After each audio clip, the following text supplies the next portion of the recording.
let's get to business here. I'm going to start off and call the meeting to order. The first item is public comment prior to going into closed session. So do we have anybody who'd like to address the board before we do that? We're not on. No, we're on. Yeah, come on up. As you all know, Eddie Bauer here.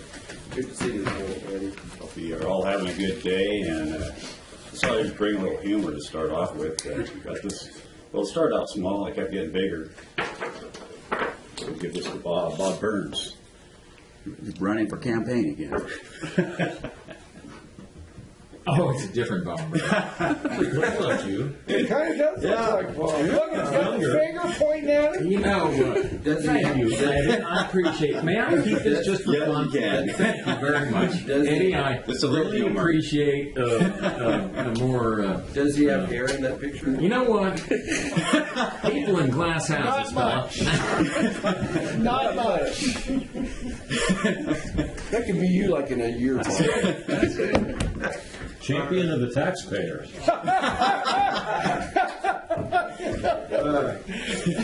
Hey, Bob, Just- that could ruin your image.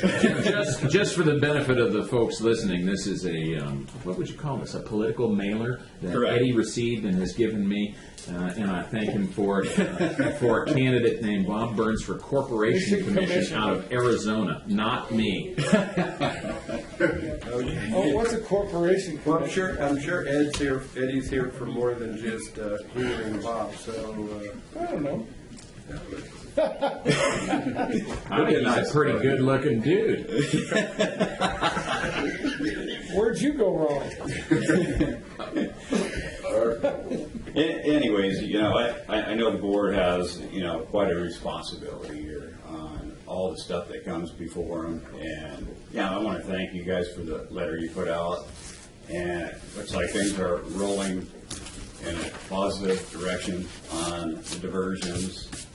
I've been dealing with a guy named Adam up there in Reading. And so, they say the meadow's a mess and it's going to get straightened out. So that's a very positive thing. But kind of what I wanted to bring before you guys, because it seems like every time I try to do something, I run into a hurdle here. And I've been dealing with the building department for months on one project or another. More recently, just trying to put a carport in. And on my property, I have like where it sits. I know Bob's been around there yet. So I basically have a road that goes all the way around it, which would require a 20-foot setback. Well, then if you go from the asphalt to the county line, that's another 18 feet. So technically, I'd be 38 feet before I could even put a carport up by the building standards. But I guess where my issue comes in, these things are being sold locally. They're all over the place. There's no setbacks on any of them. And so to me, it seems like a double standard. So Anderson has 71 of these. That was just a short trip. That's not all of them. A lot of compliance. And so we need to put a standard on really what we're doing. Or if we just go the other way, if somebody just doesn't get a building permit, it just goes the other route. I've never been that way. I've tried to do things through the proper channels, and it seems like when I do, it doesn't always go that well. And so I'm told that if I want to try to get any variance, Board of Supervisors implemented a $600 and some fee. And I got that by the way of email also from Stefano, that 99% of the time you're not going to get it anyways, but I'm going to pay $600 because you guys implemented that in. So might be something to look at. I don't know if it'd be possible to get it on the agenda, item to discuss in a little more depth. That's pretty much all I had to say. And again, thanks for your guys' time. I know you've got a lot on your plate. Mr. Chapman, Mr. Pyle, you've done a great job and a lot of good years of service. Appreciate it. Thank you. Eddie has talked to me quite a bit about this, and, you know, using the standards set up by us for the planning commission is, the planning department is what Eddie, having an issue with, and I can't change anything for you, bring it to the board. And that's why I say today. Okay, well, we'll refer that to Mr. Egan. Maybe we can get a proper discussion framed so the board could follow through on it. When we do get that on the agenda for a discussion, then maybe staff could notify you, Ed, so that you can be in attendance along with anyone else who, For clarification, the discussion is about the fee associated with requesting a variance. well, and having standards that, are clearly adhered to. You can't have have it all over the map like he was talking about. So For Eddie, she put that carport in, you gotta have a setback, and, it seems not to be the same every place. correct. We can have it. And I don't know the details of that, but, and then so I said, well, go apply for it, if you turn down the fee to the board of supervisors, and then you got a fee of $600, which I wasn't aware of it. Well, the fee was installed not by the board. I mean, the board approved it, but it was installed at the request of staff, and the fee is supposed to cover the staff costs of being able, I guess, to defend that side of it. So, the question comes down to is if somebody applies for it and they get a variance granted, that they shouldn't be having to pay for the side they just defeated, and that's in essence what's done. And I think it was controversial at the time, if I recall. I mean, I could be wrong, but I believe I voted against it mainly because there was no way for, if an appeal was granted, a variance was granted. But a variance is very different from an appeal. A variance is when someone is requesting to do something outside the standards that are held. Okay, so Correct, but you have to come to the board to get the appeal. Well, there's there's been a fee installed in order to be basically as a gateway access to the board for deliberation, and it's to cover those costs. But if in the end, the party in the community prevails and staff or the commission or whoever is not, then there should be a provision for refunding the fees they paid, that to me was something that was debated, and this has been years ago, and it's standard throughout, I guess, all local government, but that doesn't necessarily make it right, and I appreciate what you're trying to do, but rather than us having that debate now, because it's not an agendized item, and there are a lot of other people who would be interested in that issue, I guess that's what we need to have you maybe work on, trying to put together a format where we could have that discussion as a board, and those in the community want to engage us can, and staff can be there, and we'll see what happens. we can And if we drag our feet long enough and it's January, Bob and I won't have to be here to deal with it. No, it's a relatively simple issue. We can bring it back in the next. How did it handle that? Is that a state-driven fee, Richard? No, the variance fee? Yeah. No, it's a fee that we establish. It's an administrative fee that's been established, and it's predicated on, and the law allows you to do it, and it's predicated on the fact that there's costs associated with, every minute we sit here and we're conversing, we're generating costs. All of us are, and that's what it's supposed to offset. So, is it fair to the constituent who is just trying to get some fairness and some due process, that they have to be the one to bear the cost? So. And I think that's a well-taken point. With that, do we have anyone else who would like to address this under public comment before we go into closed session? If not, would you announce the items for closed session, Mr. Egan? Thank you very much. We have one more? Okay. Come on up. Well, just a quickie. I'm not Yeah, here no problem. to really talk to you. Okay. We thought it was at 9:30, and It is at It 9:30. is. Huh? We have another public comment at 9:30. This is just going into closed session. yeah, we'll be all right. All right. We'll see you back in a few minutes. You're welcome. CABODI.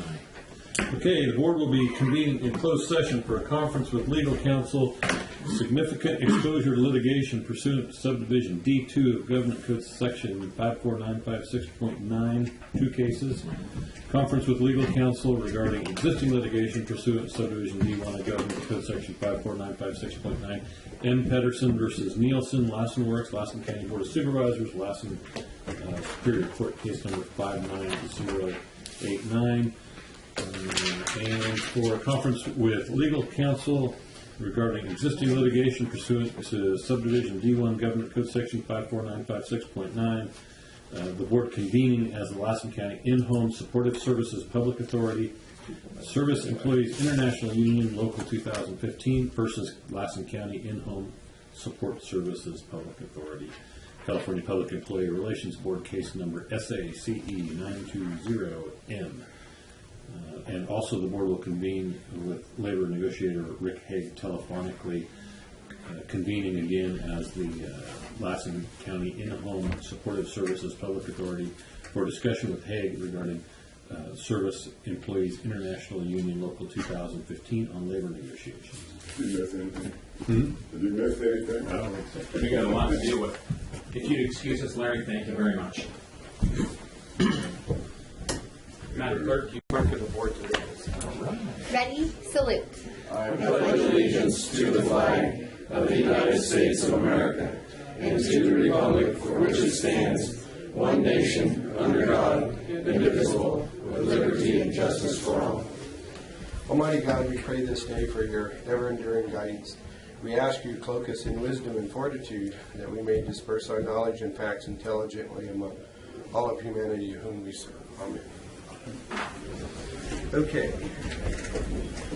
Brings us to announcements of items in closed session. Mr. Regan. Mr. Chairman, the board met in closed session for a conference with legal counsel, significant exposure to litigation pursuant to subdivision D2, Government Code Section 54956.92 cases. There was no reportable action. The board also met for a conference with legal counsel regarding existing litigation pursuant to subdivision D1 of Government Code Section 54956.9 N. Pedersen versus Nielsen, Lassen Works, and Lassen County Board of Supervisors. Lassen Superior Court case number 59089. There was no reportable action. The board also met for a conference with legal counsel regarding existing litigation pursuant to subdivision D1 of Government Code Section 54956.9. The board convening as the Lassen County In-Home Supportive Services Public Authority, Service Employees International Union Local 2015 versus Lassen County In-Home Supportive Services Public Authority, California Public Employment Relations Board case number SACE 920M, and there was no reportable action. The board did not convene for a conference with labor negotiator Rick Haig as previously intended. Okay. Thank you. With that, we'll proceed with approval, agenda approval, additions and or deletions. Do we have any changes, Mr. Egan? Okay, do we have any requests from the board? Approval? Okay, we have a motion by Mr. Alba. Is there a second? Second by Mr. Pyle. Any further discussion or comment? Do we have any comment from the audience? Seeing none, then all those in favor say aye. Aye. Opposed, the motion is unanimous. That brings us to item B3, public comment. So this is an opportunity for those who would like to address the board on items not on the agenda. There's a whole group of people in the foyer. I don't know if they plan on joining the meeting or not. Okay.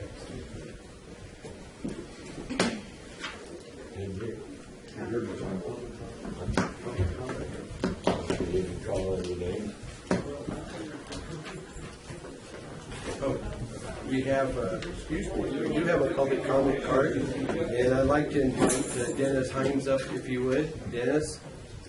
I apologize, I didn't realize that was sitting there in front of me. So we're looking for public comment, and you're up. Thank you. This probably isn't what you're going to expect from me, but I'm here to thank you guys for sending the letter to the governor and to the California Independent Service Operator about the Honey Lake Power Company, the biomass plant in Wendell. Like, I totally support you in your effort to keep the plant open, and I want to thank you very much for doing this. I've been working, another pet project of mine is the forest and the forest health. And as you mentioned in your letter, there's 66 million dead trees in California. Well, 29 million trees died last year, and there were 10 incinerators built to try to dispose of these trees at a pretty hefty cost. And if I did a little math on it, you would see that with all 10 incinerators burning 24 hours a day, it would take like 40 years to burn 29 million trees. If we have 66 million trees in the forest, it would take like 80 years to burn all these trees. And it would cost a lot of money, and there would be a lot of energy gone up in smoke. Well, I think that the Wendell plant, the biomass plant, sets a good example for the rest of the Sierras, for the Cascades, and for the Rocky Mountains, where there's a lot of dead trees standing there, getting ready to be home for some kind of a bug or an owl or something like that, instead of helping us with our energy problem. We should have these biomass plants all over the place, where they can clean up the forest, chip that bad wood, and wood that won't sell on the market, or trees that we can't sell to China, chip them up and burn them and make electricity out of them, or make natural gas out of them, or make gasoline out of them, because you can make gasoline out of trees. So I really appreciate what you did. I hope we can take it a little farther, and I really hope that this plant over here, the biomass plant, stays open. It could be an example for the rest of the country for generating electricity, natural gas, gasoline from wood. Thanks again, guys. I hope it works out. Thank you, Mr. with Hines. And I with know the that plant. Assembly Member Brian Dolly has been working on the biomass issue for several years now in Sacramento, trying to convey exactly the points you're making. So I noticed that from the article, that that's why I'm totally aligned with what you were doing there, and I really hope you can pull it off. well, they've kept it alive to date, so we'll see the bill sitting on the governor's desk, and we're still waiting for that to be signed. So hopefully he will be doing so. We've been told that he plans on signing it, so that's the good news. We get a 5-year window. Get a 5-year window to try to get it to reorganize. There are forces, well, that we're getting into discussion. This is public comment, so we'll, thank you. We'll move on. Next we have is, I'm glad that we had everybody in the meeting in the front, got to be able to come and join us in the meeting in the middle here. So Eric Ewing, who's going to speak next. Good morning, Eric Ewing, Lassen County Emergency Services Chief. I'm going to give you a quick update on the Willard fire and where we are at with that, and a short sequence of events between Sunday until today. I do have some informational sheets for all set on the table, as well as some maps for people to take at their pleasure. So the short of it is the fire started on Sunday, September 11th, at about 11:30 or so, just before noon. And the weather that day was pretty calm up until about noon, when the Weather Service issued a red flag warning for some of the information sheets maybe to pass out to the board. Pass those around. Sure. So the Weather Service issued a red flag warning for high winds and low humidities that day, and it was between the hours of noon and 8. Now, there's a criteria when they established that, but basically, even though we started at noon with their time frames, the winds were already blowing about 11 o'clock, and they were blowing pretty good. Where the fire started in the Willard Creek drainage, just right north of Roxy Town Campground, the winds weren't doing very much at the time, but as soon as it got up on that hillside where the wind caught it, this is what we ended up with. So the basic strategy we had was obviously to try and stop it at the Williams Creek drainage, which is the next drainage over. But the problem we had with the winds is the spotting was beyond anything we could handle. The wind was carrying the embers way beyond anything that we could catch up with on the ground. So our next line in the sand was Cheney Creek, and that was our trigger point or decision point for what we were going to do if it came into the valley where all the infrastructure stands. Right about 5 o'clock or so, 4 o'clock, I think it was 5 o'clock in the evening, is when it reached Cheney Creek and spotted across the Cheney Creek drainage. The problem that we had with that was the wind was blowing such that the smoke column was laying real close to the ground, and the aircraft could not fly underneath that. and they could not see the spots that the fire was creating, and basically self-propagating itself. And by the time the column lifted, there was a 20-acre stopover or spot across Cheney Creek drainage that in turn prompted the evacuation orders that we issued for Gold Run and Hidden Hills area. So where we're at today with that is about 2,500 acres. The fire does have a dozer line all the way around it. It does have hose line all the way around it. Even though the document says 15% containment, there's a line around it. The challenge they have right now is the spot fires that were produced that day are still out there. They picked up one last night about midnight. RH was 50% or better, and we still had a problem with the spot fire that popped up. Usually they don't do that when the RH is that high. So that's just showing us how dry the fuels are, and they're looking for in a virgin timber model, or we call it virgin timber, but timber that has not been managed or thinned for a while. We're burning on mostly Beatty lands, combination of Beatty and small private parcels.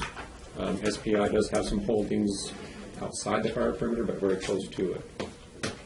If you're talking about infrastructure impacts, there are some seasonal cabins back in the Williams Creek drainage. We do have one cabin that was lost, and probably 3 others that were, or 4, I believe, that were protected. Minimal damage, some stuff out in the yard around the structures. So if we talk about the evacuation order, so that whole circle basically from Highway 36 with Bisdonson Trail over to Gold Run is on a voluntary type evacuation order. The Gold Run area, so Hidden Hills and Gold Run is where your evacuation order or mandatory evacuation is still in effect. Our goal is to try and lift that today, but with that spot that kicked off last night, that changed their plan. With the winds that are coming today are going to be similar directions that we had on Sunday, not the red flag criteria and not as strong and it's much cooler. But with that in mind, they're going to hold that order in today and see what the winds do with a tentative anticipation of revisiting that this evening closer to sundown. Well, it didn't help last night with that thunderstorm that blew above, and then it kind of basically pushed everything down and blew everything out. Correct, and that's where I was headed next, is the weather today is supposed to be like yesterday. We're not going to have the frontal passage that we have, but we're supposed to have a thunderstorm component potentially. And that one cell that built yesterday did cause a 20-acre stopover on this Division V on that map, which is the piece that's between the fire and Gold Run. So that's where they focused a lot of energy and effort on that side yesterday, both with aircraft and dozers. So I'm hoping, crossing my fingers today, that we don't have the same problems that we had yesterday. Let's see. So in regards to the air quality components, Public Health has issued a health advisory for the air quality, and that's just a blanket one for the whole county. Basically because we don't know where the smoke's going to land. It's spun around the entire compass in the last 36 hours. We're going to reevaluate that tomorrow. In the morning hours is the most difficult time because of the smoke settles in the drainages, and Gold Run, it was here in town pretty thick this morning, and now it's scrubbed out. So we'll be working with them to reevaluate that probably tomorrow morning. I think with that, I'll just open it up to any questions. Do we have any questions from the board? I just We'll start with Mr. Hemphill. comment. You guys really got on it yesterday. There was a fire, a lightning strike just below Thompson Peak at about 5:45, and I mean and this one's a good smoker, and they got it out right away. So that was. Yeah, even though there's a lot of, there's resources on this from almost every county in the North State.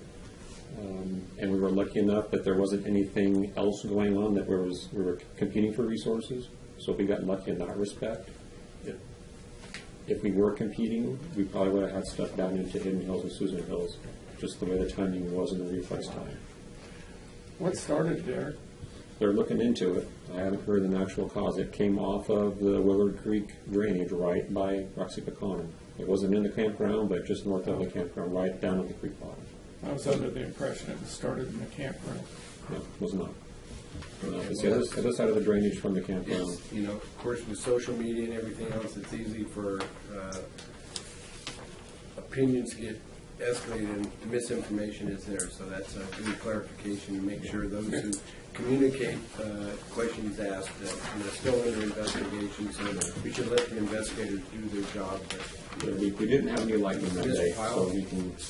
In relationship to the fire, where exactly is it, It's right here. It's right. It's really So if you faint, see- but Hidden Hills is right. It's I don't see it. right there. Right here. It shows. It's printed. It says Hidden Hills, road but right in here. it's in about 1-point font. Yeah, that's a difficult map because it's so small. Well, But this on is the wall that- map, if you look at those, the hash marks right below the word branch 2, Right. is a contingency dozer line they put in case it did jump How ahead. far is that from the actual front of the fire? About 2 miles. Yeah, probably a mile and a half to the closest structure. Each Yeah. square on there is a mile. Not that far, but Yeah. So you're looking about a mile to a mile and a quarter from most of your Gold Run residences on the Yeah, if you look upper at, side. if that's a mile, then from the front there to Gold Run Road, that's a mile. Yeah, and the fire ran about 5 miles that first day. And it was long, skinny, wind-driven. It was we weren't going to catch it. It was just flat out running us. The north line is holding itself pretty good. Yeah, that black line, so back where it's Division A and Division X, the heel, those are considered, that's your 15% on the information sheet. If they walked away right now, there's zero or very limited chance of it ever coming out or getting across that line. I'm going to say zero. You'll see that black line increase tomorrow. I was going to catch you on that. So the mandatory evacuation on Gold Run is still in effect now? It is. And will probably be so through the day. You'll determine will a determination be made later today or this evening as to whether they'll be lifted? It depends on what happens today. Right, and that's what the team is working with the sheriff in regards to his ability to open that up and secure that. It'll probably be reopened in a tier type scenario where it'll be residents only back in and then a total open at some point. But the goal is to look at that this evening. If we get through this afternoon with those winds and have no problems, you'll probably Now, see the that. knobby end on the upper right side there, if the winds perform like they did on Sunday, what are the chances of that pushing closer to town? Well, the fuel up there, you're in the old Devil burn scar from 2001, so the fuels are pretty light. It's light grass and reproduction timber, so the trees are 5-6 feet tall. They're still small. In there, it's not too steep. In that shoulder, where it's by branch 2, where those words are in that corner, Yeah. they've got a lot of opportunity in there and a lot of equipment in there. There's a bunch of stuff up in there. So to say that there's no chance, there's always a chance, but our success rate But will you're be pretty good in there. positioned to deal with it. There's a lot of stuff up there. Because I think There's a that's ton of equipment. obviously the people in town are watching anxiously for everything to play out. So that would be good information to pass on. Yeah, the dozer line they put in, so the control line around it is a combination of hand line, which can go from 4 feet wide to 8 feet wide. They're using existing roads wherever possible, and then they're building dozer line, which is everything from 1 blade to 2 to 3 blades wide, depending on where it's at. Do we have any questions in the audience for Mr. Ewing? I want to thank you for the update, and we have Sheriff Ground wants to speak as well, so we'll call him up next. So, Jamie? Thank you, Mr. Chairman. So a couple things on the fire. Obviously, the fire personnel are doing an awesome job, and Eric, as always, is a great partner for us. Pretty much serves that liaison between us and the IC. The last couple of days, we have had someone working from our office working directly with the IC, particularly related to the evacuations. So what we're doing right now, we have the County Road Department, California Highway Patrol have been helping us with the actual road blocks. We've been allowing some of the residents to go in and out, get personal items, because obviously when the evacuation had to happen, it happened pretty quick. So we understand that, but the concern we have is for security. When we make people leave their homes, we want to make sure we do the best we can to keep them secure. So we've had 24-hour patrols in those areas since those evacuations were put in place. And what we're going to do, as Eric indicated, once we decide to lift those evacuation orders, we'll keep the roadblocks in place, ensure that it's residents going in, and we're going to still keep people on active patrol 4 hours after the the orders lifted. So if it ends up being sometime this evening, we'll probably keep people out there overnight again, patrolling those areas. So We haven't had any problems, have we? no, and actually, the evacuations went good overall. I mean, the hard part is, and like Eric said, that thing ran 5 miles that first day. They covered some serious territory, and we did a number of things just to try to do the best we could to make sure people were out of the danger area. We even sent guys on dirt bikes up Southside Trail and the Biz, making sure people weren't up there, didn't get overrun by the fire and so on. But the problem is, it's in such close proximity to Gold Run and Susan Hills. I mean, it could have made that jump pretty quick. So I know that as these evacuation orders stay in place, people get antsy and there's some frustration, and I understand that. But they got to understand once we let them back, it takes a lot of time and effort to get people out again if we had to. So we really rely on the incident management team. They have meteorologists, and they know better than we do. So we work closely with them, but we're relying on them to help us make those decisions. So. The other thing I wanted to talk about, if there are no questions for me outside of the fire, related to the fire, is we are testing right now for the deputy sheriff recruit position. That's the best avenue we've found to hire deputy sheriffs that end up staying here. We've been working hard on that Big Valley area for a number of years. I think this is the 3rd recruiting cycle now. We're really trying. I'd love to hire people from Big Valley to send to the police academy. Unfortunately, I checked the apps yesterday, and we only had 4 applications, and none of them were from Big Valley. So, just trying to get the word out. We're going to do some local advertising in the next few days. It's a huge opportunity. I mean, we pay for someone to go to the academy, give them per diem, pay for their housing, everything. It's a scholarship program basically for someone that's interested in working in law enforcement. So, if you know anyone that you think is a good candidate, please send them our way. Thank you. Okay, thank you. And to both you and Eric, if you can convey on behalf of the board, and I think the citizens of the county, we appreciate the work of the crews that are here from out of the county, and let them know that we do appreciate the effort of fighting that fire. So with that, we have Jesse Claypool. I'll turn in a request to speak. Good morning, Mr. Claypool. Jesse Claypool, Chair of the Lake Valley RCD. Now that irrigation season is basically over, we're going to give you an update on the season that we had this year, and there's really nothing to update. We had a good season. Water went quicker than everybody wanted it to, but that's the nature of it. No fights over the water this year? No complaints, no fights, nothing formal, no issues. All the reporting was done on time. There was no issues with it, so I'll get to talk to you about some RCD stuff instead. The RCD has been moving forward with quite a few grants lately, been involved with quite a few grants. The Lassen Basin Integrated Regional Water Management grant has closed out the planning side, and the implementation portion of that grant has taken effect. Last week, the group received basically its $1.9 million check from the Department of Water Resources to do infrastructure projects from Spalding, Termo, Ravendale, some stuff here in the city, so we're real excited about that. We just entered into agreement with a stormwater grant through the department also, and the planning side of that grant is a little over $400,000. We've worked with Sierra Nevada Conservancy and the Fire Safety Council and those entities in the past, and we completed about a 750-acre fuel reduction process on the Diamond Mountain Escarpment. And we just entered into another agreement for another 350 acres of fuel reduction, which is real close to this area. So we're happy to be involved with fuel reductions in the area as well. The district is in the process of reinstating its tree program. In the past, if you don't know, in the past we've offered seedlings for windbreak and different things. It was a very popular program and got overlooked, passed up, what have you, and we're in the process of reinstating that. So from little things like that to our big grants, the district has been real aggressively moving forward in conservation efforts. And with that, I would encourage you to consider your appointments.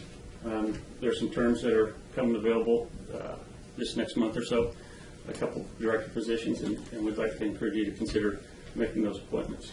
So, Okay, well, thank you. all right. Yes. Jesse, are you guys staying abreast of like the SB 88 with your water diversions and whatnot as your water master? And I just want to make sure you're doing that. And then also, just because of the issues going on in Big Valley with the state and these groundwater basins, hopefully you guys are kind of keeping track of some of the recognition, because I'm sure it's going to become a high valley as far as different priority changes. So you have your information, you'll have your ducks in a row to help everybody. Yes, we have with SB 88. We put on a workshop, had people from the state and UC Extension Office involved to address those issues. We don't have a whole lot that falls under the regulatory side of the SB 88 since we're under the Water Master Service. We don't have to have individual self-report unless you're licensed or permitted, which there are a few, but unlike some of these areas that aren't, Sierra Valley for one, they have to do all their self-reporting, and so it's a little different scenario than what we're in over here, but we have been up with that. As far as water master's able to take those reports and get those done. Yes, just like we have been, and like I said, we've been really putting out a lot of information and having workshops and different things to address all the different requirements that do fall under this area as far as having a licensed or permitted diversion or stock pond that comes under SB 88. As far as up north, we have one of our directors is involved with the Modoc Regional Plateau. It's a group of RCDs up there that's really been involved with issues in Big Valley all the way up to around Alturas and that whole region. It's a combined effort of a bunch of RCDs up there to look at that. We've included Surprise Valley in the MOU with the Stormwater Grant and the Lahontan Basin Regional Plan to give more resources to that area. That's what needed. So we've been not just aware of it, making sure that the ducks are there and in a line for all these issues that are coming down. Okay, thank you. I'd like to thank the board for RCD for finally coming together and maybe starting heading in a positive direction instead of all this other stuff that's gone on in the past. Good job. Yeah, thank you. Good job, everybody. Okay, do we have anyone else who would like to address the board under public comment? Seeing none, then we'll move on to unagenda board reports. We'll start with you, Mr. Hammond. Well, I'm pleased to see that the one-stop stuff's finally coming to a head, and I'm hoping that we can get that stuff pushed through as rapidly as possible. The buildings are in need of repair, attention, and it's just nice to see this finally coming to fruition. Well, thank you. Anything else? Mr. Hemphill? Last Sunday, there was a benefit concert at the Lassen County Fairgrounds for local young man C.T. Neely, who was paralyzed during some medical treatment, and there was a concert with Lacey J. Dalton. It was a really good deal. It was neat how the community came together for this young man. The other thing I want to bring up is we got a new crop in Lassen County this year. They're doing carrots out at Sierra Cascade Nursery. It's quite the deal. I guess it's going to be an ongoing. They're geared up to do it for next year, so Good. lots of trucks on the road on that deal. So. Good. Mr. Pyle? Nothing with the chairman. Happy anniversary to you and your wife, 46 years. Thank you. Good enough. Mr. Alba? I'd just like to thank Jeff for sharing the carrots. Yeah. Y'all got carrots. Thank you. And other than that, that's all I got. Okay. I just have one item. I just wanted, this morning I had an opportunity to go out and be out the new Honey Lake Valley Community Pool site, and they're actually beginning to lay down the gunite. Got 20 tons of steel. The project, so if you get a chance to before the day's over with, over the next few days, if you want to go out and check it out, it'd be something worth seeing. This afternoon at 3 o'clock will be the meeting of the JPA board, so Mr. Hammond and I hopefully will be there. Yesterday, we tried to have a Transportation Commission meeting, but we were not able to muster a quorum. But we had a committee of the whole and took in some reports and stuff, but the big issue right now that the board should be aware of is dealing with some compensation, dealing with the minimum wage laws that have now emerging and starting to take effect from California is actually affecting the contract with paratransit in terms of what they pay the drivers, and well over the next couple, 2-3 years. So the effect of that impact was presented. We couldn't act on it, but the next meeting will be held on October 3rd. So hopefully those members who are on the commission can be able to attend, so we can take care of the business that needed to be taken care of. So other than that, we have no other reports. And with that, we're close to the 10:15 time. Let's go to it's item D1, which is the MacArthur. It is D1. D1, I yes. Have it keyed here, so we'll take that up here in about a minute. We'll call that item up. Do we have any representative from the... I understood that there was going to be a gentleman coming, Mr. Brent Cassidy. Excellent. He is a member of the Northwestern Lassen Fire Protection District governing body, if I understand correctly. Thank you. Yeah, what this item is actually a ministerial action on the part of the board to approve a tax sharing agreement to accommodate the, the dissolving of the district and its consolidation or merger with the MacArthur district, which is actually in Shasta County, so it'll be kind of cross-county lines that way. It has been approved by LAFCO. One of the formalities is recognizing what the tax relationship is, given the fact that that's something that has required since Prop 13 is passed. You know, that is, the allocations are set, so whenever there's any change, there has to be an acknowledgement of what sort of shifts take place in the tax allocation. Because this district was formed after Prop 13, they don't have a tax, so there's nothing to shift, and that's what this resolution speaks to. But now that's 10:15, Mr. Cassidy, if you'd like to come up, maybe give us a brief update as to where things stand with the merger of the two districts. Well, if you could state your name for the tape. My name is Brent Cassidy. I'm the Executive Director of the Northwest Lassen Fire Protection District.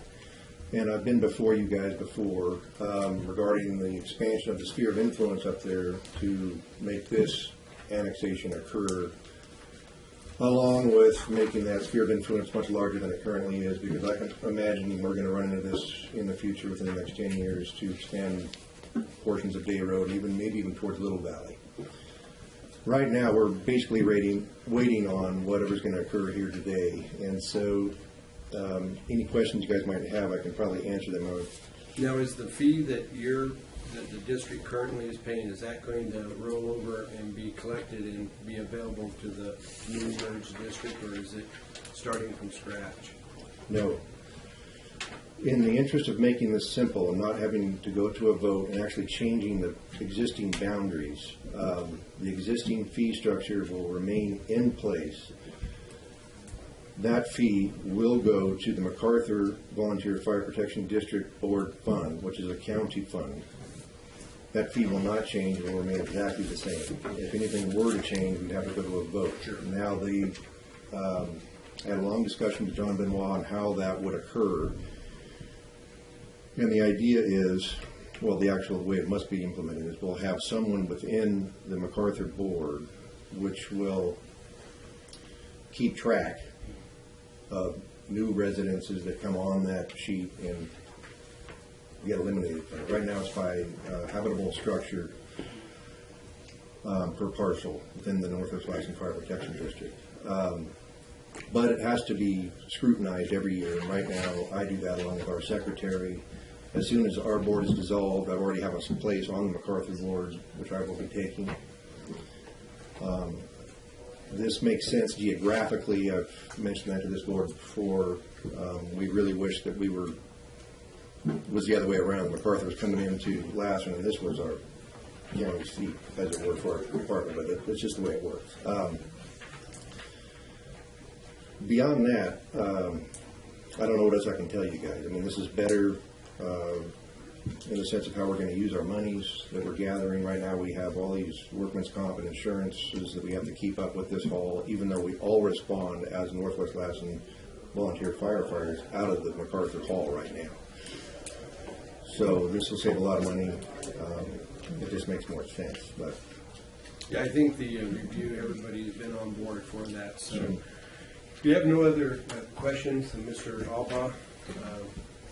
I have a couple of questions. Before I get to some of them, I just really want to thank Brent and his wife. They're very active within the community and for all the outstanding work that they do. And Brent's been on this fire department for a good number of years and put a lot of service and all the effort into it. And I just really want to thank you for what you guys are doing. Thank you. You guys are good people. Thank you very much for your efforts. I got a question for our auditor. I saw her here at one point in time. There she is. Looking at the estimated tax revenue by agency in the proposed districts, the one question I had is for the Pine Grove Cemetery. I mean, it seems like that rate for them is pretty high versus what we paid in Lassen College and the Cypress and the averages. I'm just really kind of curious about that. If that's the right, if we have the right formula for that, or something else that just seems a little bit excessive to me. That's just a question I have that maybe doesn't need to be answered right now, but if you would look into that formula. Yeah. I think those formulas are based upon where it stood at the time when Prop 13 passed as a base year in terms of what their share of the allocation was. And in the case of like the college and some of those would be, for the most part, relating to special tax levies that were put on and were in force at that time. So it could be, and I know most of the cemeteries had a levy that was tied to the actual cemetery rather than being in a common general fund. And I think that particular cemetery was kind of outside of the county maintained program is why that one stands out like that. But, well, I'll just look at some of those. I mean, I can see stuff on some of those monies around, like the big valley cultivating the district, the amount of noxious weeds that they're taking over there. It was just a thought. But I think the auditor can come up with the detailed background information and be able to provide that. It's good information to have. We want to thank you, Mr. Cassidy. Is there an action to be taken by the board? Adoption of the resolution. 16-039. Zero what? 39. I would move approval of resolution 16-039. Okay, ready to motion, Mr. Alba, is there a second? Second. Gosh, all three of you at once. That's a. So we want this done. We're going to give it to Mr. Hemphill. So, with that, do we have any questions or comments on the motion before the board from the audience? Yes, we had a hand. Okay. Seeing none, then, all those in favor of action, say aye. Aye. Opposed, motion is carried. Thank you, and hopefully it'll work out for you.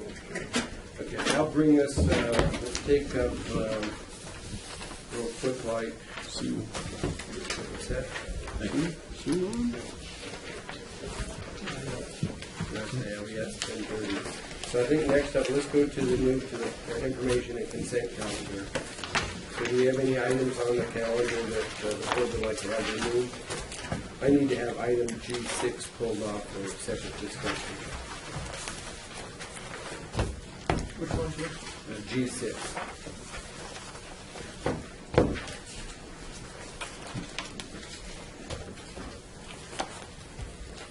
Is there any other requests? If not, then we'll entertain a motion for the adoption of the consent calendar minus item G6. So moved. Okay, we have a motion by Mr. Hemphill. Is there a second? Second by Mr. Pyle. Are there any questions or comments from the audience? Seeing none, then all those in favor say aye. Aye. Opposed, and the motion is unanimous. That takes us to item G6, and I'm going to turn the gavel over to you, Mr. Vice Chairman, since the Susanville Symphony Society is one of my primary clients. I'm going to abstain from and excuse myself on that item. Okay.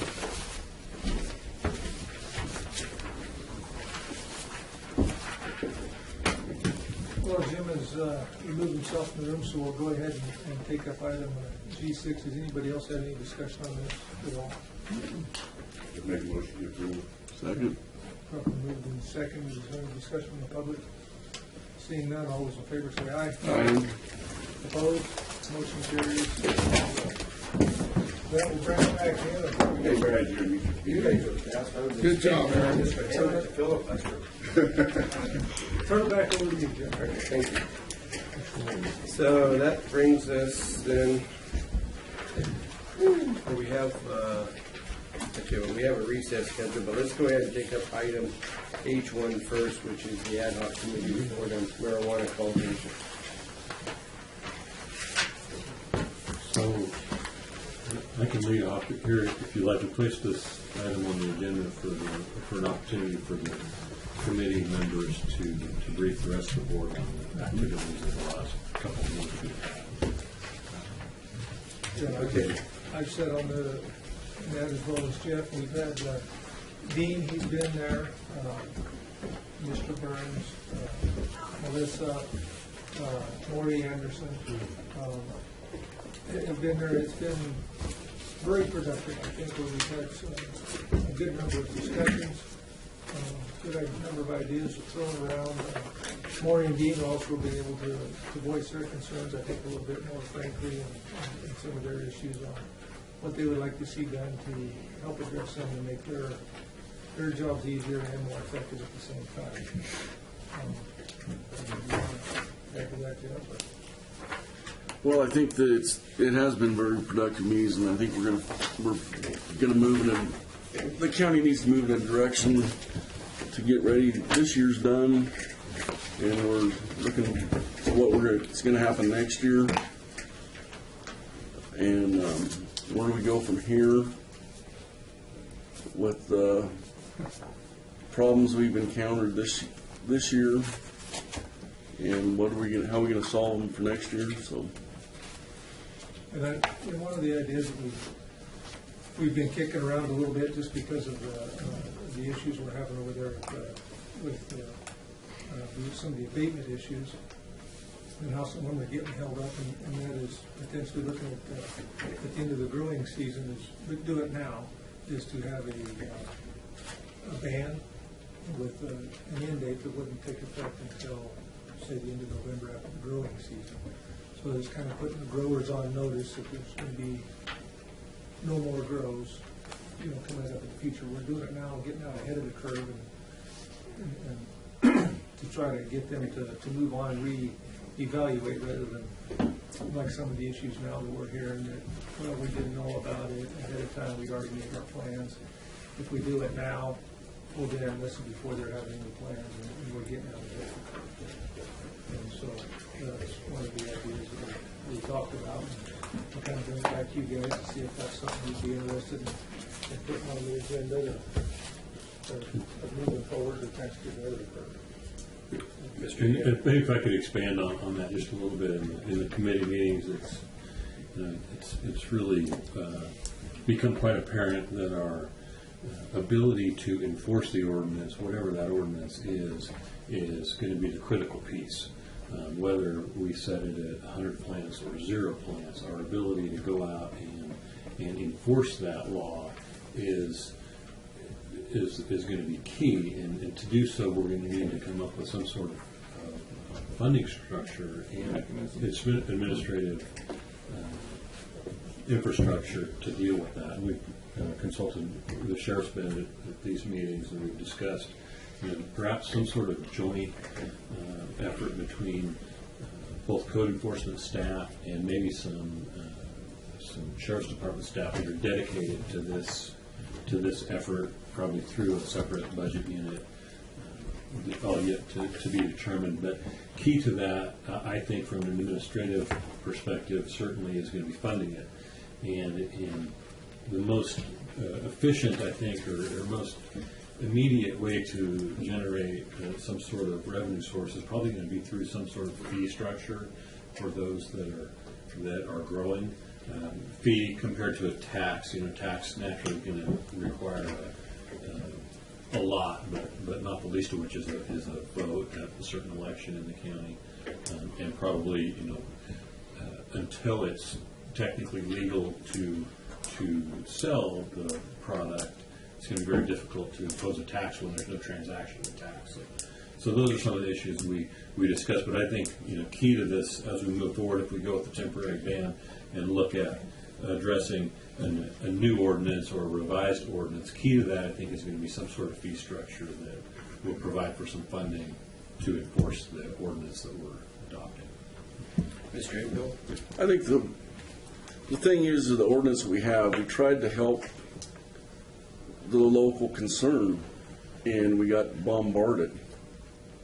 And I don't know, we need to revisit this issue is what came out of our committee meeting. And that's kind of what we talked about, is keeping the same ordinance we have now, but just going back in and amending the cultivation part for the ban of the cultivation. And then as moving forward after the November elections, except we'll have, if we have to go back in and completely redo the ordinance, we can. But if we keep the ordinance the way it is now, it's just a temporary ban in there. And that keeps things going within the court system and within the abatement process and everything. Everything is going to stay the same and stay status quo. And that was kind of what we were looking at from everybody's perspective. Well, the thing that I think that kind of amazes me, and I think is part of, you see the various players in the community, in terms of the ordinance being considered by some as being a problem. Others see it as maybe being a nuisance to what they want to do, and at the same time, you've got people who are, just wanting to enjoy their quality of life without being impacted by other people's enjoyment of their quality of life. And I don't think the ordinance in itself is inherently wrong. I think absence of the criminal justice system and state and federal laws, providing some direction, we have an administrative responsibility, and that's basically through zoning and land use.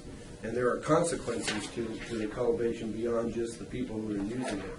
It's what they do or leave in terms of the landscape when they're done, is an inherently a public interest issue. And that's part of what the ordinance needs to be addressing in that respect.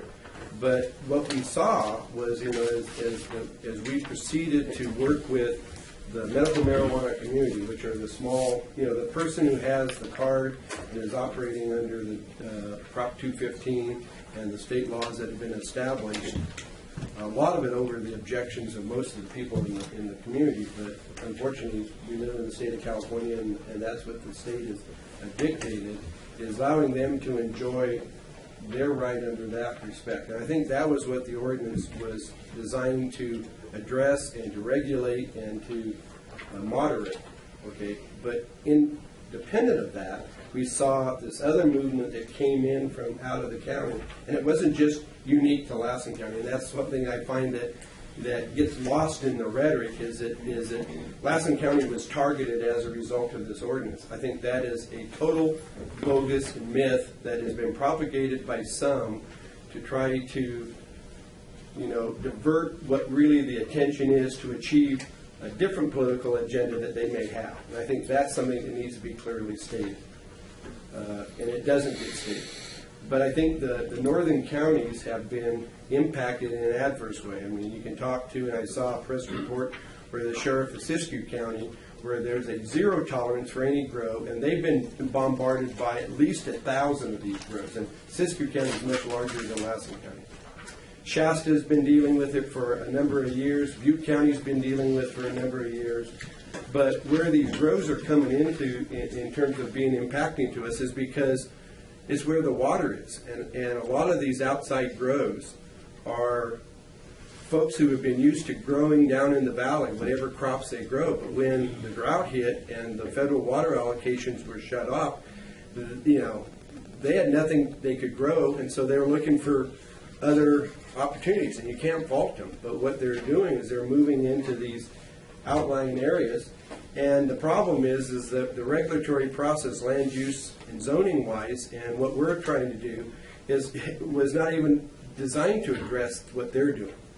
And there was a letter in today's paper again addressing it, talking about how the confusion. And I think Mr. Egan has pointed this out, is that we have a fairly complicated ordinance. Okay, the idea of having 72 plants as being the maximum you could grow was on a fairly large parcel. I mean, it's most of the parcels where people live, 1 acre, 1 to 10 acres, 10 to 20 acres. I mean, the grow amounts were smaller. But what was abated in the abatement that the department finally achieved about 3-4 weeks ago, was on a parcel that had the owner of the parcel been involved, and that person wasn't. And the grow that was taking place on that was a squatter, basically, on somebody else's land. But had that owner, been trying to maybe grow under the ordinance, had they had the proper fencing, the proper setbacks, the proper residence, the proper, living conditions to be there on site, would only have been able to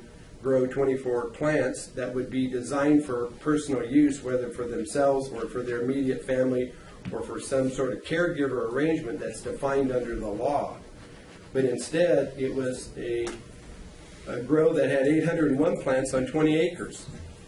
And so to say that that is something that is to be regulated by the ordinance that we have that is so-called defective or ill-considered or ill-conceived by those who are critical of it, that's two different worlds. That ordinance was never designed to deal with something of that nature. And so we've got two things happening. We have people who are legitimately trying to live under the law and to respect the boundaries that have been set.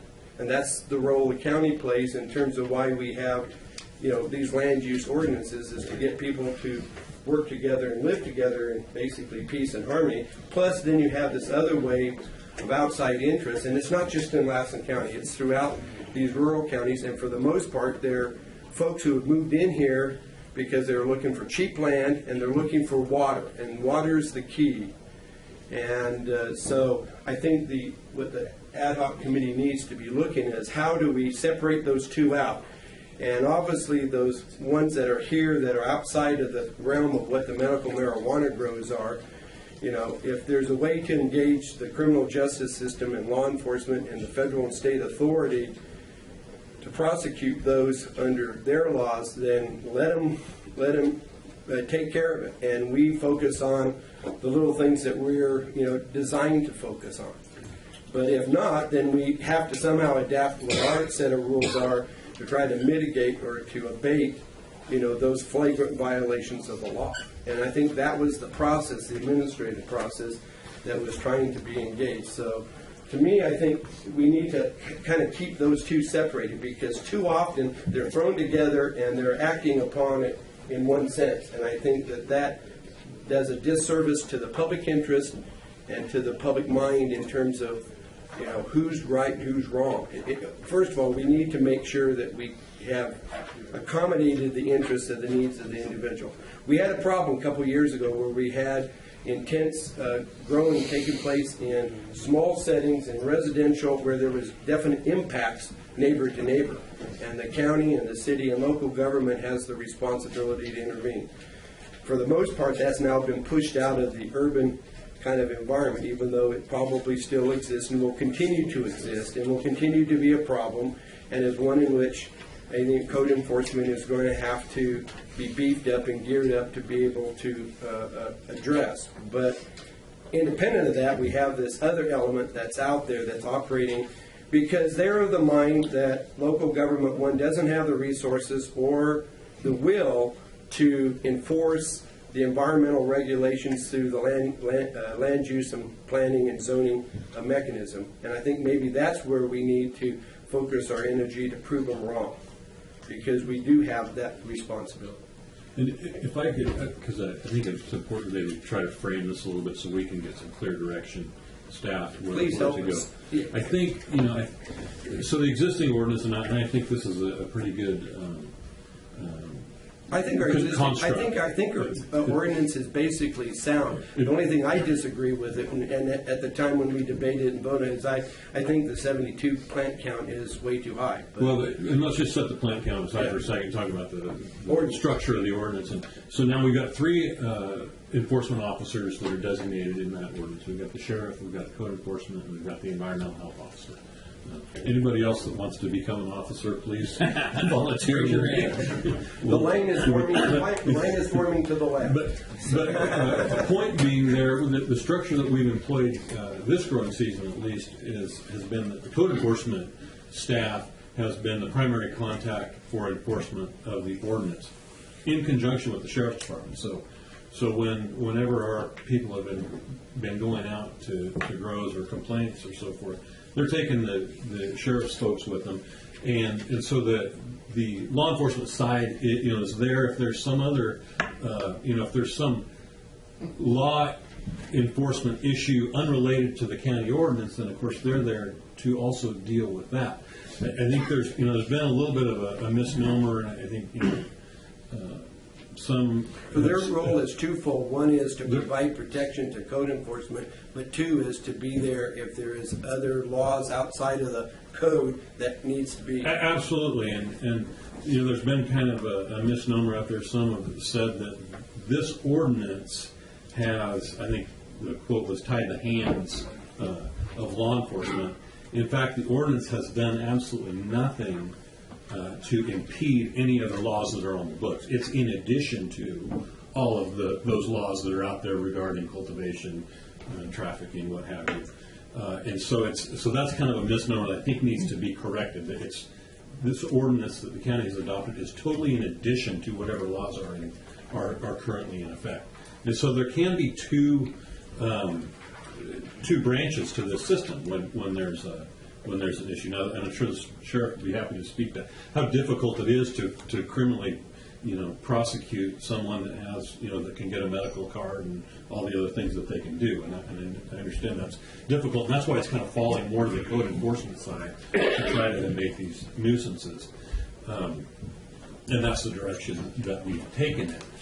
So, and I'll just keep going back to, regardless of what that magic number is, 1,000 or 2, we've got to figure out a way to enforce it. So the ad hoc committee is recommending that until, with this growing season wrapping up, until we get that further sorted out, to impose a temporary ban, is that outdoor, indoor, altogether? Altogether, because we need to come back to the board prior to March 1st. We need to be back here in January, February with an ordinance to deal with. We got a couple prospective board members sitting in the audience, so hopefully they're taking notes, because a couple of us won't be here for that discussion. It might be before December. We're going to make sure it's in December. So, Mr. Chairman, if I may? Yes. Thank you. We've known all along, since the MMRSA was adopted by the legislature and signed by the governor into law, those 3 bills that we discussed on at least a couple of occasions, that there were going to need to be some changes to our ordinance to come into alignment with the approach that new state law. Correct, with those regulations and/or laws that essentially go into effect on January 1 of 2018. We've known that we have to retool our ordinance, whatever the comments are about the ordinance, either on policy or on structure, whatever. We've known that changes have to be made, and so we've known that we were going to be reworking some of that coming into this 2017 growing season. The concept of the ban was discussed more along the lines of a reset. A reset because the argument has been advanced in different forms and different venues, kind of as a defense to enforcement, if you will, that, hey, look, I went and bought a piece of land, or I went and built a fence, or I went and planted a seedling, or I did this, or I did that, and that was before you changed your rules. So now it's not fair for you to apply your rule change to me.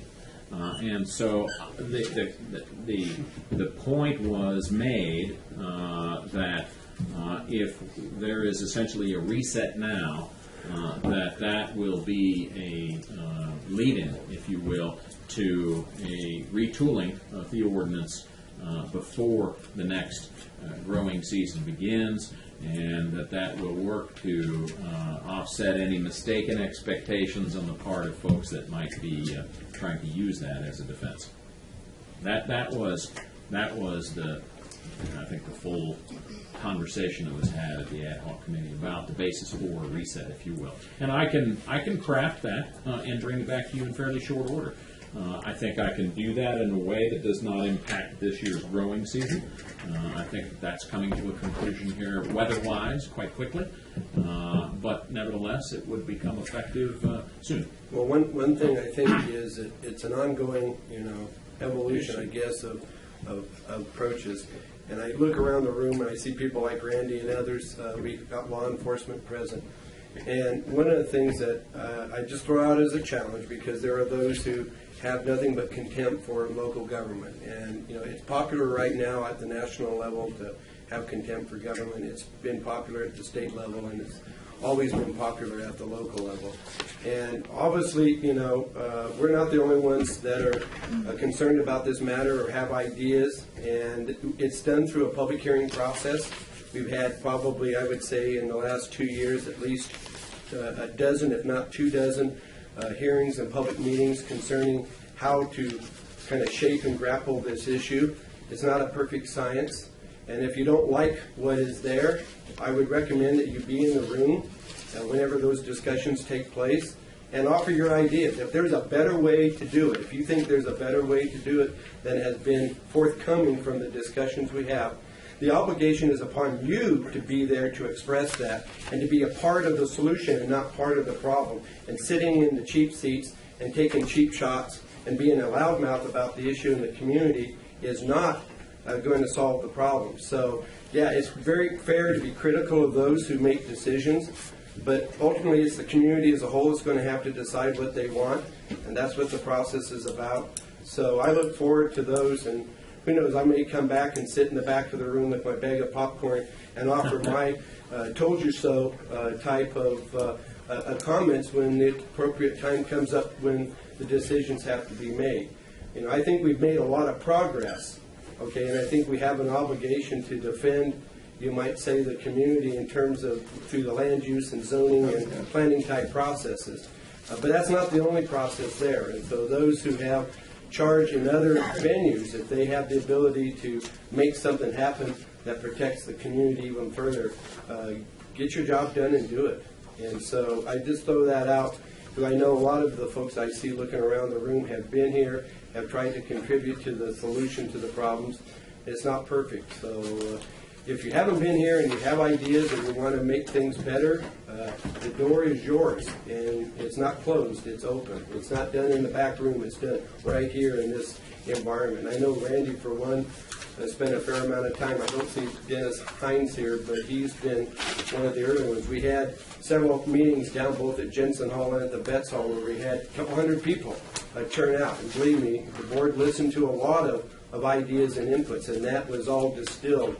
So with that, I made the mistake of making this item come up with only 2 minutes before the recess. So what I'm going to do is we're going to kind of call it, we appreciate the work of the ad hoc committee. And Mr. Egan, if you can look at scheduling an environment where we can actually start working on retooling or revising or enforcing the ordinance and the process, following through on the guidance from the ad hoc committee, I think the board is ready for it. And if I could ask for maybe just a little bit of clarification on that, because I think it would be my recommendation that the board direct us to look at 2 things. One, a ban at the end of this growing season, and 2, a future fee structure to facilitate funding some of the Consider that direction given. I see that Sheriff raised his hand. I want to make a couple comments. Come on, yeah, let's do that, because we're going to take a recess here in about 2 or 3 minutes, and Okay, we'll move I'll on make it to quick. the rest of our agenda so we can get you a budget. So real quick, the way it's been in the past is we've had grows all over our county for a long time. We've had a few complaints about some of them. Every time we got a complaint, we'd go out and do a compliance check. Our office has a good relationship with most of the people that are growing for themselves. They invite us on. We look at their doctor's recommendation. We look at their plans, and they comply with state law. It wasn't until this year that we started seeing these larger scale grows, but even those larger scale grows, even 800 plants isn't necessarily a criminal violation on its face. We have to prove that they have more marijuana than they need to meet their medical need. And if they have 10 people who are cooperatively growing together, they probably are going to be in compliance with state law. So it's really difficult, and there's no real good clear lines between what's criminal and what's not. Some of the dangers associated with it, if we go in there and if we make a bad decision, take a bunch of plants, a lot of jurisdictions have had to come back and pay for those plants too. So on the civil side, we're trying to do the best we can to protect the county in that regard. So obviously the code enforcement, the administrative enforcement program, it's complicated, it's time consuming, but it's one of the best options we have right now for trying to get do something about these large scale grows that have popped up in our county. We are still working on the criminal side on some large scale grows. So we are still doing that. And like Mr. Egan said, we do go out with code enforcement, and we are trying to determine, do they cross that threshold where we should do a referral to the DA or not. On that point, I think it's fair to say, the code enforcement process is laborious, tedious, and is very difficult, time-consuming. People can understand why that offending shed next door that's been dilapidated for 20 years with a bunch of junk all around the yard can't be just cleaned up immediately. And I think what people have to appreciate is there is due process. So before code enforcement can move in and abate anything, whether it's a junky yard or a garage, or if it's even a marijuana grow, there is a process that has to be completed. And it generally has to be sanctioned from some sort of a legal authority. And so with that, I think code enforcement is really probably the least desirable for an immediate response if somebody has a problem or a complaint. And I think we have to understand, appreciate, and give, we have to exert a little bit of patience when we go the code enforcement route rather than the routes that have been used in the past. And hopefully that's where law enforcement, can maybe get to the mark before code enforcement does. If there's but oftentimes those girls in the past that have been in compliance with state law are now in violation of the ordinance. So my point is it's complicated. But moving forward, the things we have to work on, we do need to work on a fee schedule or structure, like Richard indicated. Staffing, we've been pulling people. It's hard. Our day shift, most of the time we start with 1 or 2 deputies, and we have to send at least 2 deputies every time we go out on these things. So we really need, and the problem is that the staff, it's always changing based on who's available, and so it really helps with, or hurts with consistency and continuity in those investigations. So we really need to work towards a dedicated team. We're doing this marijuana enforcement, so we have the same people going out all the time. And then on the ordinance, like Mr. Burns said, we need to build it in a way that it coordinates with MMRSA, right, and potentially Prop 64, which I hope doesn't pass, but if it does, both of those sets of laws, or Prop 64 and the MMRSA, both have addressed the issue of growing for personal use in different ways and have different limits. The one is based on square footage, MMRSA, and the other one has a plant count, I believe, Prop 64 if it passes. But either way, there's a provision for guys like Dennis Hines, who really is, he's just growing for himself, a real small grow. He's going to have that provision for doing so. But what we've got to deal with is the biggest issue I think facing you is deciding down the road, because both of those laws, there's an allowance for commercial cultivation. That's what the board has to decide, is what the tolerance is, and what the people maybe can get the word to you on is, what is the tolerance for commercial cultivation? That's going to be a big decision, and how much. Are you guys going to allow a certain number of a certain size grow in the county? I think that's one of the biggest decisions facing us. And the dilemma that we face, that because of the abuses of these outside interests and the magnitude of what they've done, could very well jeopardize the well-being of the little small legitimate individuals in our community. And I think we need to understand the ramifications, especially if we go to a ban on all grows at all, because they're really basically the one that's going to be bearing the brunt of the actions of these other individuals. So, well, the way I read it, And we're trying to work on confirming that still. The way I read it is there's the provisions in the law, as long as they operate within whatever ordinances the county sets, for them to have their small grows. The 100 square feet for a single person, or up to 500 square feet for up to 5 people growing collectively under MMRSA. And I think it's only like 6 plants in the Prop 64 for recreational use. So, but anything beyond that is either going to have to be a licensed grow, and to be a licensed grow, they're going to be monitored and regulated by a number of different agencies. Anything acting outside of that, I'm hoping, the way I read it, they're going to be violating state law, and then it'll be a violation of the penal code, and that'll actually establish clearer lines for us on enforcement that don't exist now, if I'm reading it correctly. So, but the biggest thing that you guys are going to have to decide moving forward, obviously we need fees, we need a team to do the enforcement. That ordinance, it does need to coordinate, I think, with those other laws and the potential with Prop 64. But the biggest question out there is what's the tolerance in our community for commercial cultivation?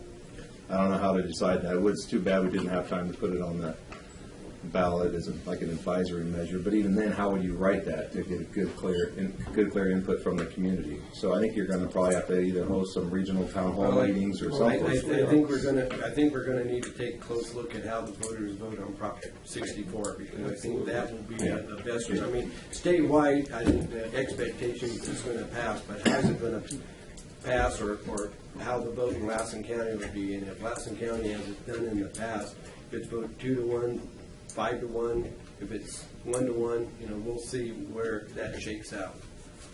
Now, on this Prop 64, like you're talking about, if it passes, then you have a penal code violation, right? Is the way you're reading the law? Because the way it is now, it's all medical. And if it goes recreational... Well, if it goes recreational, you're still going to have 2 sets of laws. We're going to have 2 sets of laws, but beyond that set, if it passes, if they're over 6 plants and they're not in the commercial grow, we don't know the answer. We don't know the answer to that. That's the way I read it. Though we're trying to get the answer for sure. But that was the whole idea. The whole idea was to stop what's going on out in our county right now. These large scale grows, illegal growth. Yeah. To regulate those, and so the certified grows are going to have to meet all kinds of standards, including environmental standards and so on, where these people aren't. I think you got direction. If you can maybe set up here in the coming weeks a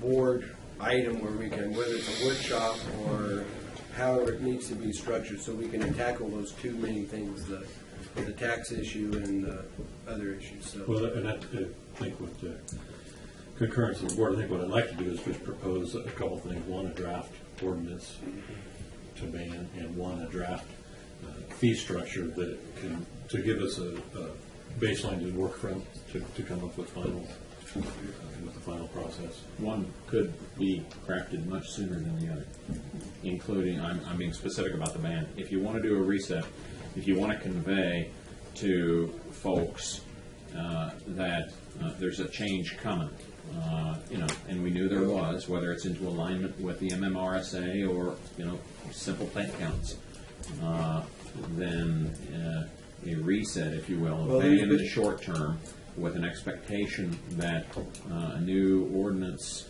or changes to the conditions of cultivation be adopted at the turn of the year or maybe even beforehand. I think that is something that you perhaps strike while the iron is hot. Well, there's been enough abuses of the privileges that have been granted out there that it would warrant that consideration. So we've got a couple of hands that popped up. Alex, you had a... You want me to come up?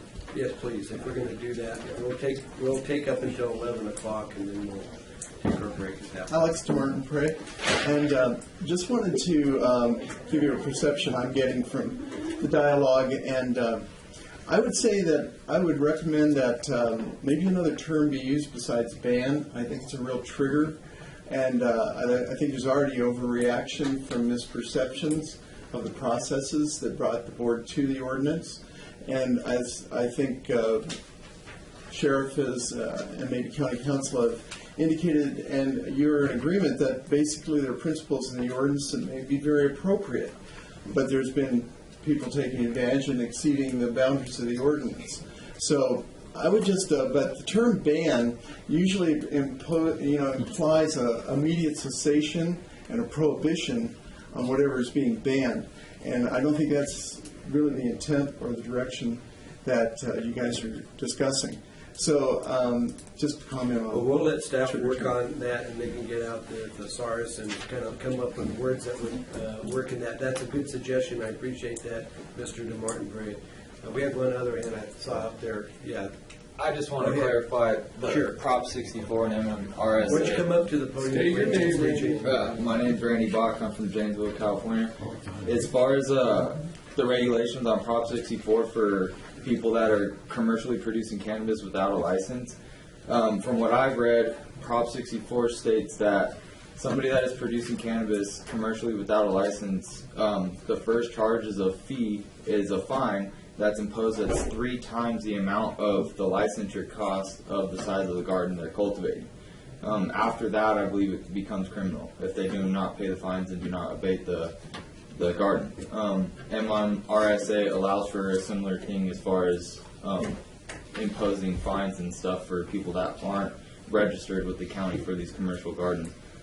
I have stuff to read, but I can read it after the break.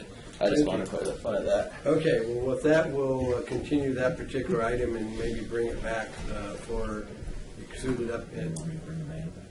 Yeah. With the ban? With the ban, yeah. That, the board is, the And committee is. to be clear, Yeah, to be clear, ban in my mind means Ban. conditions of cultivation component of the current ordinance be essentially as of a date certain, and I'm looking for input on when that date is. Which would coincide with the end of this growing Basically season. suspend any further activity under that aspect of the ordinance. It would essentially be no cultivation in Lassen County would be, in the unincorporated territory of Lassen County, would be permitted after the adoption, with 30 days after the adoption of that ordinance. Okay.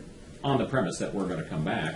Well, if you have the ability time-wise to bring it back next week, if not for sure, week after next. I think it could be done next week for introduction. Yeah. Okay. But I'd like to have us plan sufficient time for that discussion rather than trying to do it in a 2-minute or 5-minute allocation. So plan the agenda accordingly.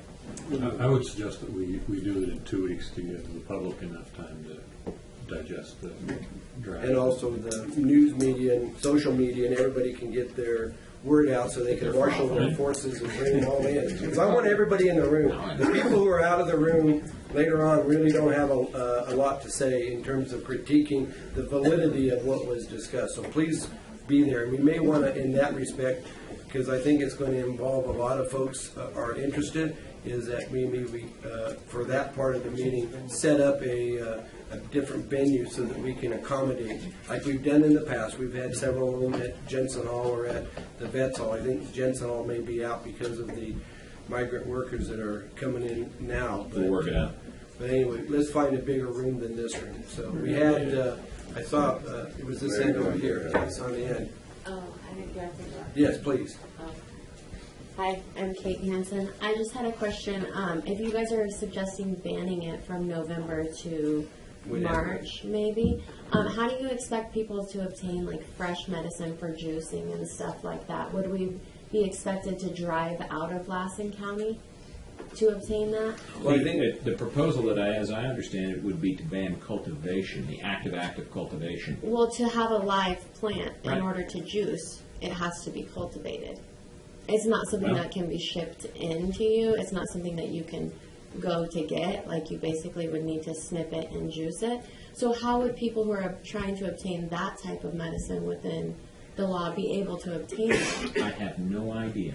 So we wouldn't be... Well, that would be, I think that would be a question we're not going to be able to answer today. When we have this item come back for discussion, that's a good question to ask. Maybe staff or whoever can work over the next few. And perhaps as an alternative for the discussion, we may want to discuss an outright ban versus an outdoor ban. Yeah. For the sake of the So, and that should be, I think, at this next, the continued meeting. So, I had one other question, or one point I wanted to make. If you guys are seeing larger grows in the county these days, it could possibly be due to the inability of citizens living within the city to actually grow for themselves. So now they're having to ask someone outside of the, I mean, I'm not referring to the big things that are happening, but if you're seeing larger scales, I just wanted to point that out, that could be I happening. think we have an appreciation and an understanding that is the case in some cases. But these other bigger ones out of the area is I think a lot of it's driven by federal water policy down in the valley and the lack of water that's available to do the growing that they were doing wherever they were at. So now they're here because we've got water and we've got cheap ground. So And it would be nice to not have their misactions affect exactly, the local and residents. that's the point I've been trying to make all morning, and hopefully we'll continue. And that was the whole intent of the board when we passed our ordinance. Yeah, and I think that we need to, we're going to have to balance all that out. I've got one more hand back here I'm going to take, and it's our chief law enforcement official of the county, our district attorney, and I'm sure she's got plenty of things to say too. Oh, no, I don't. Since I'm the going to keep sheriff's it. spoken, I'm going to everybody try and else- keep it. Thank you, Yeah, Chairman. I will try and keep it short because I know we have a budget to pass. Identify yourself for the tape, please. Stacy Montgomery, District Attorney, and I just wanted to say thank you all for considering this ban. I have been in touch with many ranchers that live in the outlying areas, and I have heard from them directly what they have been going through with respect to some of these grows. I have been one that has been critical, I'll give you that. But one of the reasons I have been critical of this ordinance is because it seems to have coincided with the influx of these grows into our county and would certainly lead one to believe that there is a connection. So I'm happy that we're considering a ban.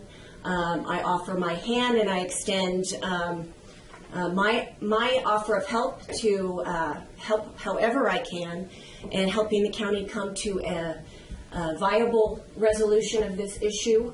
And just on behalf of the ranchers that I've talked to, I know that the ban will be good. I know for this year we have what we have. But a lot of the ranchers are afraid to report anything that are happening, water diversions and different things that are happening on their ranches because they're afraid of the fallout from some of the illegal grows. And I would just like to say if there are people squatting with respect to the squatter issue, I would also like to extend my hand and say if people are squatting, that really shouldn't be a code enforcement issue.